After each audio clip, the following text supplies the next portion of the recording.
Hello guys, आज हम पढ़ने वाले किसके बारे में, खोजने फ्रीक्वेंसी के बारे में। इसका मतलब क्या होता है समझ लेते हैं, इसका टॉपिक को डिफाइन कैसे करने वाला। तो अभी बहुत आसान है, समझते हैं क्या होता है। देखो कोलिजन मतलब टकराना। इसका मतलब क्या समझते हैं, मैंने माना एक मॉलिक्यूल है, ये मॉलिक्यूल है, ये मॉलिक्यूल है। अब क्या होता ये है कि हर मॉलिक्यूल डिफरेंट टाइप का होता है। तो मॉलिक्यूल क्या करते हैं, फोर्स अप्लाई करते हैं। अगर मैं ये मानता हूँ कि ये मॉलिक्यूल से फोर्स अप्लाई करता है, इसने फोर्स अप्लाई करी, यानी अगर इसको ए मान लें, इसको बी मान लें, सी मान लें, डी मान लें, ई मान लें। अगर मैं तुमसे ये बोलता हूँ कि ए अप्लाई फोर्स बी, अगर ए ने बी पे फोर्स अप्लाई कर तो ए मूव करेगा बी की तरफ, फिर बी जाएगा सी की तरफ, सी डी की तरफ, डी की तरफ, फिर उल्टी फोर्स लाएंगे। तो इसे मैं क्या बोलता हूँ, फ्रीक्वेंसी। किसकी, कोलिजन फ्रीक्वेंसी की। एक मॉलिक्यूल, दो मॉलिक्यूल, तीन मॉलिक्यूल कितने बार टकराएंगे, इसे हम कहते हैं कोलिजन फ्रीक्वेंसी की। कोलिजन फ्रीक्वेंसी का मतलब होता है नंबर ऑफ पर सेकंड यूनिट एरिया, कि कितने पर सेकंड के अंदर कितने एरिया में मॉलिक्यूल टकराते हैं, उसको कहते हैं फ्रीक्वेंसी। कैसे समझो ना, कितना इजी टॉपिक है।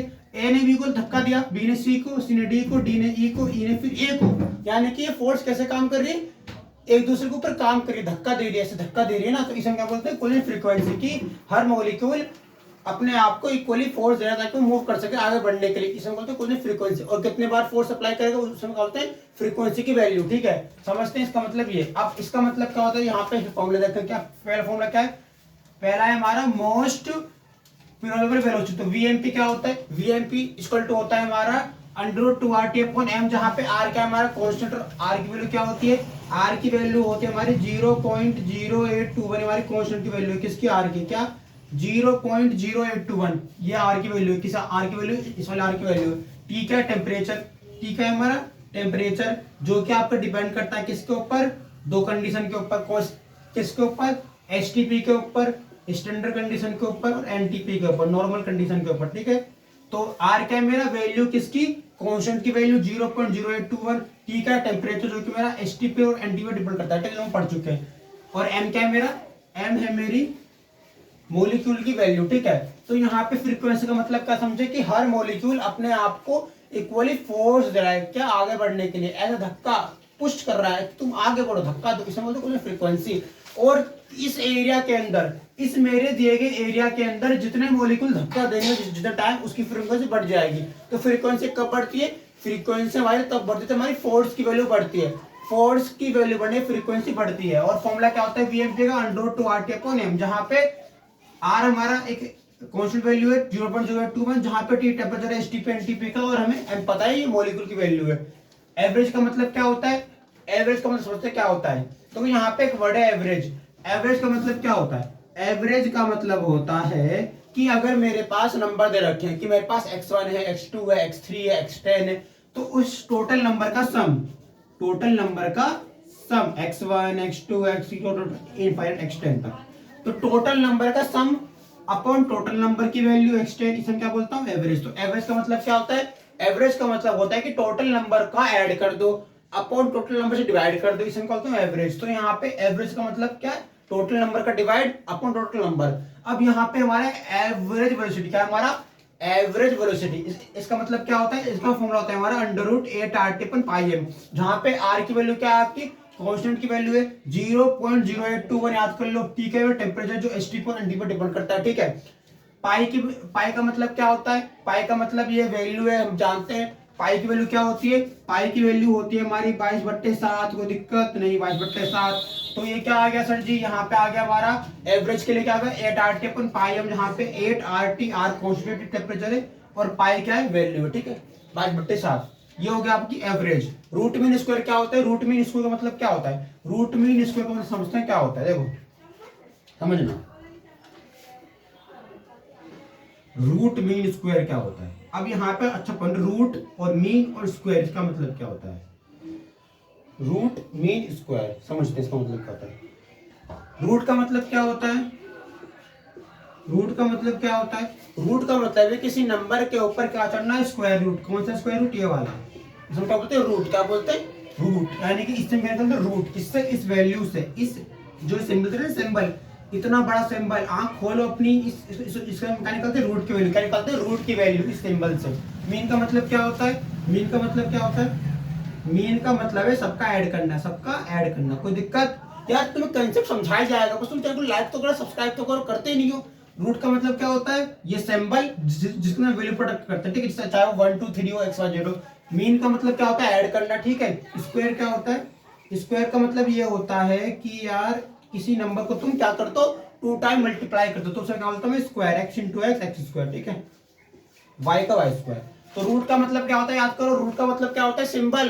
अरे मैंने पिक्चर बनाई सबकी, इंपॉर्टेंट है, समझ जाओगे, रूट मीन स्क्वायर।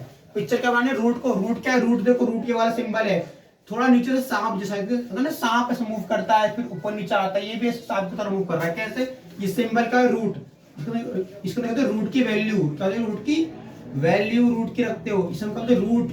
मीन का मतलब क्या होता है, ऐड करना, स्क्वायर मतलब दो नंबर का मल्टीप्लाई, दो कांस्टेंट का मल्टीप्लाई, इसमें क्या बोलता हूँ स्क्वायर, क्या बोलता हूँ स्क्वायर, ठीक है।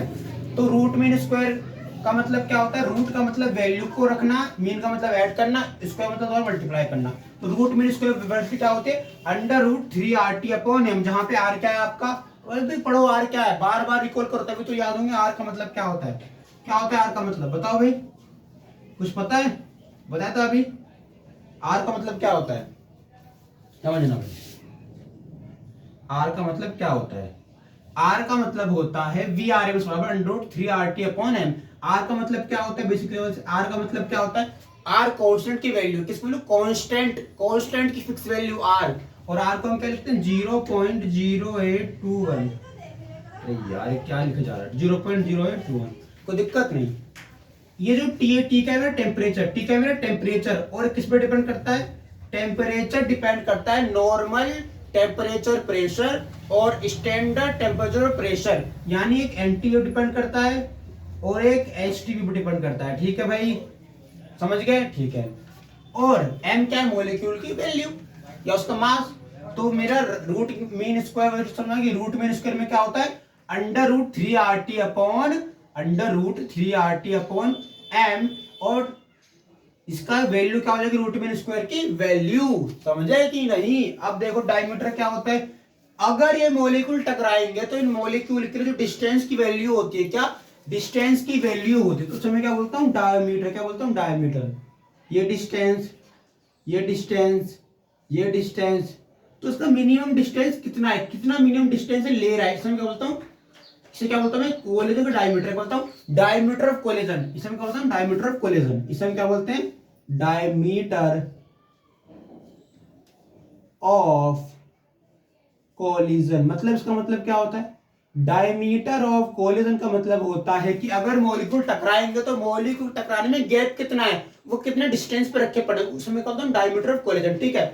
यानी कैसे होता है, अगर मेरे पास ये पूरा एक ऑब्जेक्ट है, इस पूरे ऑब्जेक्ट को अगर मैं एक एरिया मान लूं, और इस पूरे एरिया के ऊपर मैं तुमसे ये बोलता हूं कि मेरे पास कुछ पार्टिकल लगे, किस तरह के पार्टिकल, एक पार्टिकल ये रहा, एक पार्टिकल ये रहा, एक पार्टिकल ये रहा। अगर मैं दोनों पार्टिकल की स्टडी करूं तो इन दोनों पार्टिकल को देखना, अगर इन दोनों पार्टिकल को समझना, अगर इन दोनों पार्टिकल की मिनिमम दूरी इतनी है, ये जो दूरी है ना मिनिमम दूरी, समझना क्या, देखो ये दोनों पार्टिकल हैं, हाँ, और क्या हो रहा है, हाँ, अगर इन दोनों पार्टिकल की मिनिमम दूरी पता लगाओगे तो जो मिनिमम दूरी है, जिस दूरी पे रखे पड़े, इसमें कहता हूँ डायमीटर ऑफ कोलिजन, क्या बोलता हूँ डायमीटर ऑफ कोलिजन, यानी कि जब पार्टिकल मूव करेंगे और पार्टिकल मूव कर टकराएंगे, तो टकराएंगे इस टाइप से, टकराएंगे दूर जाएंगे, टकराएंगे दूर जाएंगे, जब टकराएंगे और टकराने के बाद जब दूर जाएंगे पास आएंगे, तो जो उसकी मिनिमम दूरी है उसे मैं कहता हूँ कोलिजन डायमीटर, क्या बोलता हूँ कोलिजन डायमीटर, आया समझ में, ये कोलिजन डायमीटर है।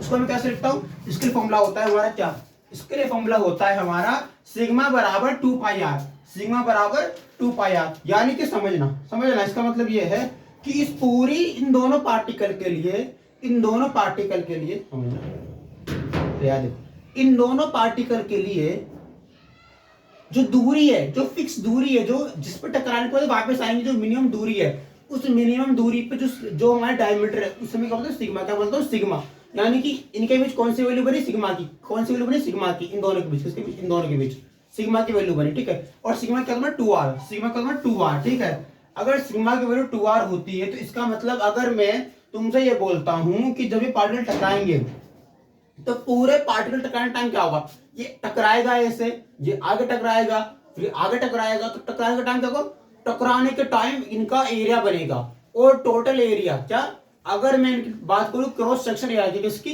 Cross section area.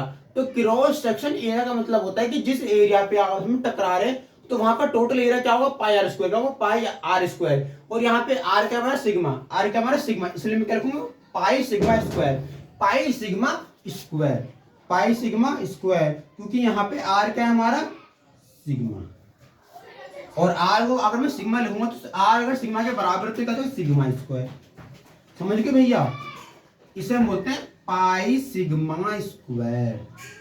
IIT jam के लिए कंसेप्ट बहुत काम आता है। पकड़ो फ्रीक्वेंसी क्या है, कंसेप्ट पकड़ो, उसे निचोड़ के अलग कर लो, ठीक है, ताकि आगे दिक्कत ना हो। अभी समझ लो डाउट क्लियर से, ठीक है सारे। क्या समझे भी, दोबारा समझा जाते हैं, कोई दिक्कत नहीं, 4 बार 8 बार समझाएंगे, ठीक है। क्लास बहुत लंबी, बहुत टाइम है, आपको समझना है, टाइम देना, ठीक है, समझना। पहले मैंने क्या बताया कि अगर ये मेरा मॉलिक्यूल ए है, ये मेरा मॉलिक्यूल ए है, ये मॉलिक्यूल बी है, ये टकराएंगे, तो टकराने के बाद जब टकराए, अगर ये टकराए इस टाइप से, ऐसा मैंने धक्का दिया, ये आगे गया, ऐसे पास हुआ, पास होने के बाद जब टकराया तो टकरा के पास होने के बाद ही वापस आएगा। जब वापस आएगा तो वापस आने की मिनिमम दूरी क्या होगी मेरी, टकराने के बाद जब वापस आएगा कोलिजन के बाद, इस समय क्या बोलूंगा, मिनिमम दूरी को कोलिजन डायमीटर, क्या बोलूंगा, कोलिजन डायमीटर, ठीक है। तो कोलिजन डायमीटर एक वैल्यू होती है जिस टाइम पे दोनों पार्टिकल मूव करते हैं और मूव करने के बाद टकराते हैं, और टकराने के बाद जिस मिनिमम दूरी पे वापस आते हैं तो उनका जो मिनिमम डिस्टेंस उस समय क्या बोलता हूँ, कोलिजन डायमीटर। और अगर मैं पूरे इनर को क्रॉस सेक्शन वाइज डिवाइड करूं तो क्रॉस सेक्शन वाइज में से क्या लिखता हूं, पाई सिग्मा स्क्वायर, क्योंकि सिग्मा क्या है 2r और r की वैल्यू सिग्मा के बराबर तो जाता है पाई सिग्मा स्क्वायर, ठीक है। समझे भाई, बहुत इजी कंसेप्ट है, बहुत इजी, कोई दिक्कत नहीं है ना, बहुत आसान कंसेप्ट है, बहुत आसान। तुम बोलोगे सच में बहुत समझ में भी आ गया है ना। अब देखो नेक्स्ट टॉपिक क्या हमारा अगला टॉपिक है मीन फ्री पाथ। क्या, मीन फ्री पाथ। समझे मीन फ्री पाथ क्या होता है, मीन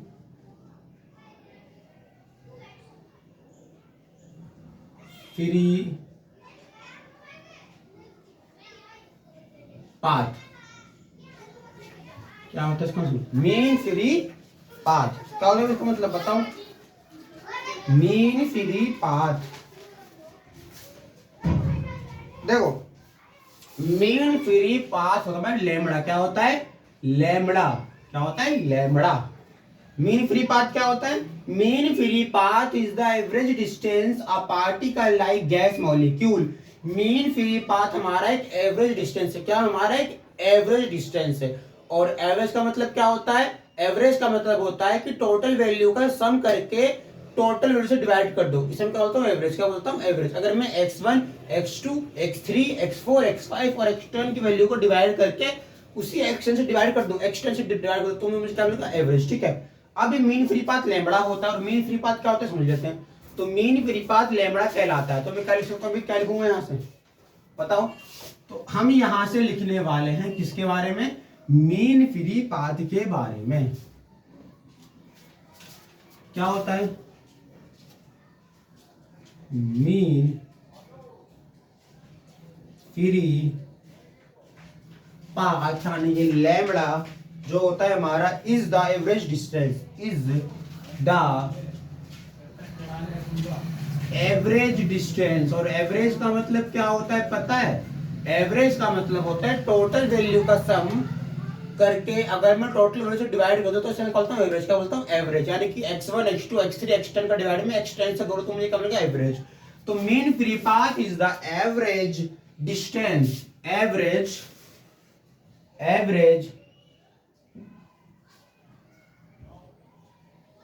डिस्टेंस अ पार्टिकल। ये पार्टिकल का डिस्टेंस हो, कौन सा, एवरेज डिस्टेंस। और किस पार्टिकल के लिए, a particle, like a particle, जैसे कोई गैस हो गया उसके लिए। समझना इसके लिए क्या होता है। ये होता कब है, ये होता तब है कि मेरे पास, समझना ये कंसेप्ट बहुत आसान है। मीन फ्री पाथ पता कब काम करता है, मीन फ्री पाथ का मतलब है कि मेरे पास दो मॉलिक्यूल है, ये मॉलिक्यूल नंबर ए है, ये मॉलिक्यूल नंबर बी है।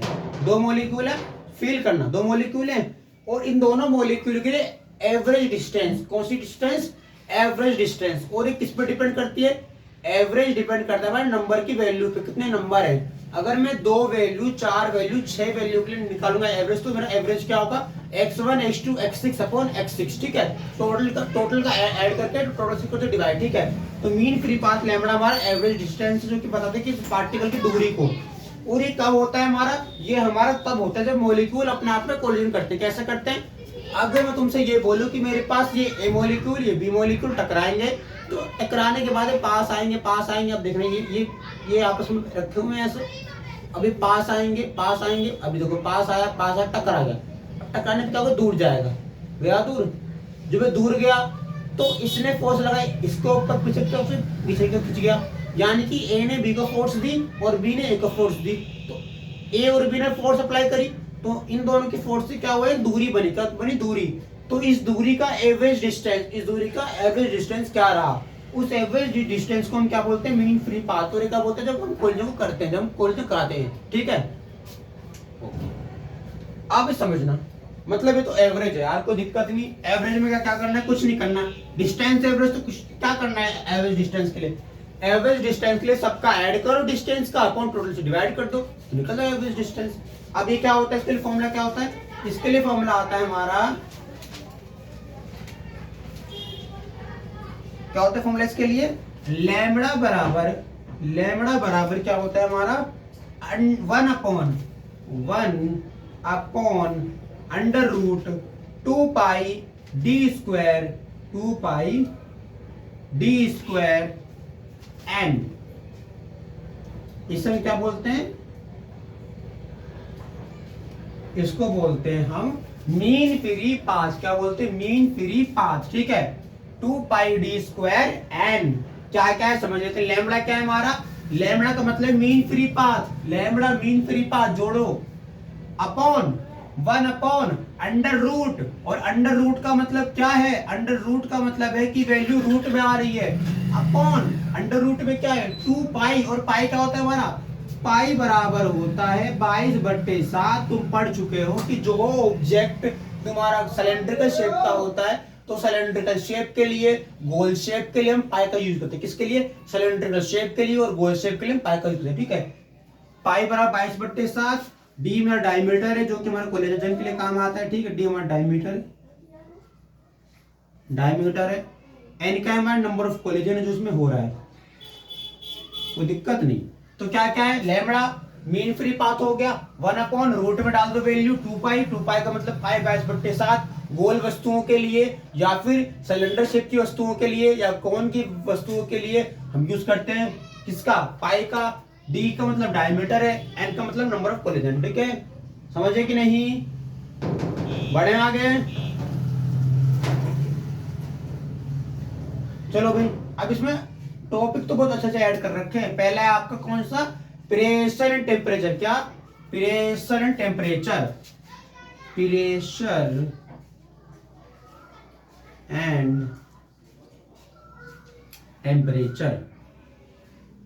क्या होता है प्रेशर टेम्परेचर। पहली बात, हम पढ़ते आए हैं, छोटी क्लास से पढ़ते हैं, कोई दिक्कत थोड़ी। प्रेशर का मतलब क्या होता है, प्रेशर का मतलब ये है कि मेरा ये ऑब्जेक्ट है, समझना प्रेशर क्या होता है समझाता हूं, स्ट्रॉन्ग करता हूं। समझो, देखो ये तुम्हारा पूरा ऑब्जेक्ट है, इस पूरे ऑब्जेक्ट को तुम ये मानकर चलो कि ऑब्जेक्ट भारी है, इसके अंदर कोई मॉलिक्यूल अटैच्ड आपस में, ये हार्ड मॉलिक्यूल है। अगर मैं इस हार्ड मॉलिक्यूल को ऐसे धक्का दूं, या मतलब धक्का नहीं, अगर मैं इसे ऐसे प्रेशर ऐसे दबाऊं, तो ऐसे दबाने पे क्या होता है, प्रेशर। क्या होता है, प्रेशर। तो प्रेशर कैसे काम करता है, प्रेशर काम करता है या तो आप इसे ऊपर से लगा सकते हो प्रेशर को, या फिर नीचे से लगा सकते हो, इसे बोलते हैं प्रेशर को। क्या बोलते हैं, प्रेशर। लेकिन फोर्स कहाँ काम करती है, फोर्स तुम्हारा आगे भी काम करती है, पीछे भी काम करती है, और हर जगह काम करती है। प्रेशर कहाँ काम करता है, प्रेशर काम करता है कहाँ पे, ऊपर की तरफ, यहाँ यानी कि ऊपर की तरफ, एक नीचे की तरफ, इसे हम बोलते हैं प्रेशर। क्या बोलते हैं, प्रेशर। टेम्परेचर क्या होता है, टेम्परेचर का मतलब है हीट, गर्माहट। अगर एक कमरा है, उस कमरे का तापमान नॉर्मल है, तो टेम्परेचर नॉर्मल कराया जाएगा। अगर थोड़ी सी गर्मी बढ़ जाएगी तो हम क्या बोलेंगे, टेम्परेचर बढ़ चुका है, यानी वैल्यू बढ़ चुकी है। अगर मेरी वैल्यू घट जाएगी, यानी ठंड लगेगी, तो वैल्यू घट चुकी है। तो टेम्परेचर क्या होता है, कि सामान्य से कमरे के अंदर जहाँ का टेम्परेचर 25 डिग्री का तापमान है, जहाँ 25 डिग्री का नॉर्मल टेम्परेचर है, यानी कि जहाँ का तापमान क्या था 25 डिग्री, तो इसे क्या बोलते हैं, नॉर्मल टेम्परेचर। इस 25 डिग्री से बढ़ जाए और बढ़ने पे क्या बन जाए, कितना 45 डिग्री बढ़ जाए तो मैं क्या बोलता हूँ, ये बढ़ गया, ये बढ़ गया। पर ये अगर घट जाए कितना हो जाए, ये अगर बढ़ के हमारा -5 डिग्री तक पहुंच जाए तो घट जाता है। तो टेम्परेचर ये होता है, ठीक है, बढ़ना घटना, ठीक है। अब टेम्परेचर और प्रेशर का उसमें रोल क्या होता है समझ लेते हैं। टेम्परेचर और प्रेशर का मतलब क्या होता है कि इस पूरे नियम के अंदर अगर मीन फ्री पाथ काम करे तो मीन फ्री पाथ के अंदर टेम्परेचर बढ़ने पे क्या, टी यानी कि टेम्परेचर, टी यानी कि टेम्परेचर, अगर मैं टी बढ़ाऊंगा, अगर मैं टी की वैल्यू बढ़ाऊंगा तो क्या होगा, टी की वैल्यू बढ़ाने पे पर किस कंडीशन पे, कांस्टेंट प्रेशर, कब, कांस्टेंट प्रेशर। अगर मैं किसी कांस्टेंट प्रेशर पे टेम्परेचर की वैल्यू बढ़ाऊंगा तो क्या होगा, कांस्टेंट प्रेशर की कांस्टेंट पी मतलब कांस्टेंट प्रेशर, कांस्टेंट प्रेशर पे टेम्परेचर की वैल्यू बढ़ाने पे क्या होता है, कांस्टेंट प्रेशर पे टेम्परेचर की वैल्यू बढ़ाने पे क्या होता है, मेन फ्री पाथ की वैल्यू बढ़ती है। क्यों, क्योंकि मॉलिक्यूल टकराते हैं, समझ रहे, मॉलिक्यूल टकराते कब है, मॉलिक्यूल ज्यादा गर्मी पाने पे जब गर्मी बढ़ती है तो क्या होता है, उथल पुथल मचती है। और अब गर्मी पड़ रही है, भाग जा, गर्मी की हालत खराब है तो टकराते मॉलिक्यूल, यहाँ भागते हैं वहां भागते हैं, ऐसा करते हैं वैसा करते हैं। तो इसका मतलब क्या है कि टेम्परेचर बढ़ने पर अगर प्रेशर की वैल्यू सेम रहेगी, कांस्टेंट रहेगी, तो मॉलिक्यूल में अफरा तफरी मचेगी। उस अफरा तफरी से क्या होगा, वो यहां जाएंगे, वहां जाएंगे, यहां जाएंगे, तो क्या होगा, एक मीन फ्री पाथ की वैल्यू बढ़ जाएगी, वो डिस्टर्बेंस क्रिएट कर देंगे। इसे हम क्या बोलते हैं, मीन फ्री पाथ का टेम्परेचर और प्रेशर का रोल की हाई टेम्परेचर में मॉलिक्यूल डिस्टर्ब होते हैं। और डिस्टर्ब मॉलिक्यूल पता है क्या करते हैं, डिस्टर्ब मॉलिक्यूल हमेशा जोर लगाते हैं आगे वाले पर, जिससे वो आगे जोर लगाते हैं और आगे वाले, इससे क्या होता है, पूरे सिस्टम के अंदर वैल्यू बढ़ती है किसकी, मीन फ्री पाथ की, ठीक है। ओके, अब हमारा वेस्कोसिटी, क्या है हमारा वेस्कोसिटी, ये हमारा लास्ट टॉपिक है। इसका क्या होता है वेस्कोसिटी, वेस्कोसिटी का मतलब ये टाइप से ये होता है कि एक वैल्यू होती है, ठीक है, क्या होता है, एक वैल्यू होती है, viscosity of gas,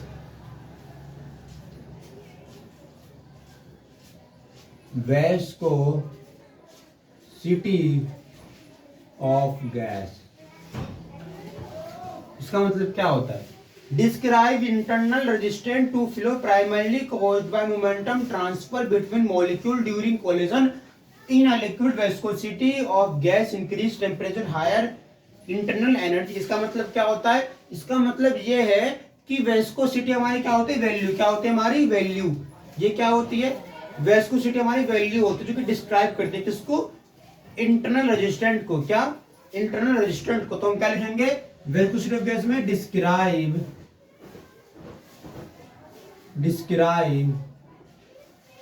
internal resistant, internal resistance to flow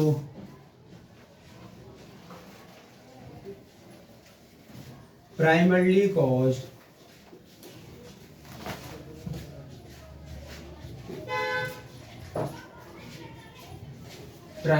caused by the momentum transfer by the momentum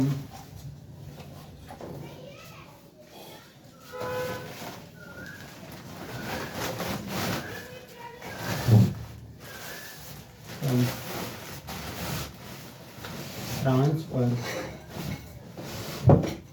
between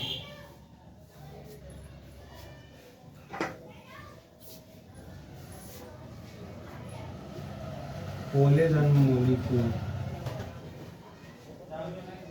देखो लाइन का मतलब क्या समझते हैं, पहली लाइन इसमें कहती है कि वेस्कोसिटी ऑफ गैस, तो क्या कहती है कि डिस्क्राइब इंटरनल रेजिस्टेंस, ये क्या करता है, डिस्क्राइब करता है, क्या बताता है, ये डिस्क्राइब करता है किसके बारे में, इंटरनल मतलब कि अंदर की बात बताए, किसके अंदर की, रेजिस्टेंस के अंदर की, यानी कि डिस्क्राइब करता है कि कोई भी मॉलिक्यूल अगर मूव कर रहा है तो मूव करने के दौरान उसका मोमेंटम चेंज होगा, तो मोमेंटम चेंज होने पे क्या होता है, वैल्यू बदलती है।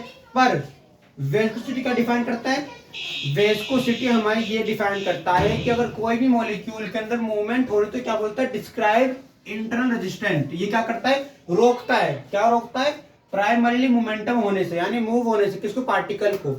तो विस्कोसिटी का मेन काम क्या होता है? विस्कोसिटी का मेन काम होता है कि रोकना, कि क्या करना? रोकना, रेजिस्ट करना। किसको रोकना? फ्लो। किसके फ्लो को? कोलेजन मॉलिक्यूल फ्लो को। कि अगर कोई मॉलिक्यूल मूव कर रहा है, तो अगर मेरा मॉलिक्यूल मूव कर रहा है, तो मॉलिक्यूल मूव करने पे क्या होता है? टकराएगा, ऐसे जाएगा, फिर ऐसे आएगा, ऐसे टकराएगा, तो टकराएगा, तो उसे रोकना है। क्या रोकना है?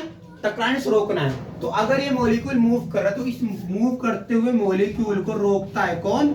कौन रोकता है? Viscosity of gas. कि डिफाइन करता है कि कोई मॉलिक्यूल टकरा रहा है तो रोको, उसे मूव मत करने दो, उसे रोको। और अगर ये मूव करेगा तो इसकी वैल्यू बढ़ेगी, वैल्यू बढ़ेगी ना, और वैल्यू बढ़ेगी, इसका मोमेंटम बढ़ेगा, इसकी वेलोसिटी चेंज हो जाएगी ना, पहले u रहेगी फिर v हो जाएगी, तो इसकी स्पीड चेंज हो जाएगी, इसका मास भी चेंज हो जाएगा। मतलब मास तो चेंज नहीं होगा पर स्पीड चेंज हो जाएगी, पहले u होगी फिर v होगी।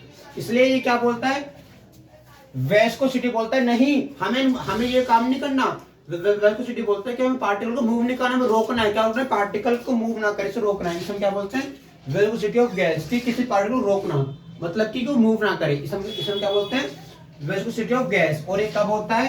कि जब हम किसी मोमेंटम को रोके, चेंज को रोके, तो चेंज को रोकने पे क्या होता है? अब तुम ये देखो, ये क्यों मूव कर रहे हैं? क्योंकि इसकी स्पीड सेम है, इसकी स्पीड अलग है, इसकी स्पीड अलग है, तो टकराएंगे।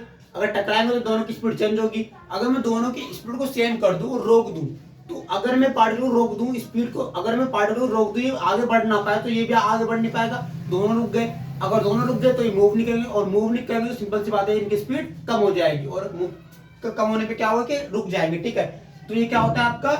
रेजिस्टेंट। क्या होता है आपका? रेजिस्टेंट। ये बोलता है नहीं, मैं पार्टिकल को हिलने नहीं दूंगा, इसे स्टेबल तरीके से खड़ा होना पड़ेगा यहीं पे। क्यों? क्योंकि इसका मोमेंटम चेंज नहीं होगा, मैं यहीं रोकूंगा। ठीक है, इसे हम क्या बोलते हैं? Viscosity of gas. क्या बोलते हैं? विस्कोसिटी ऑफ गैस, जो कि रोकता है किसको? पार्टिकल की मूवमेंट को। ठीक है, इसके लिए फॉर्मूला क्या आता है?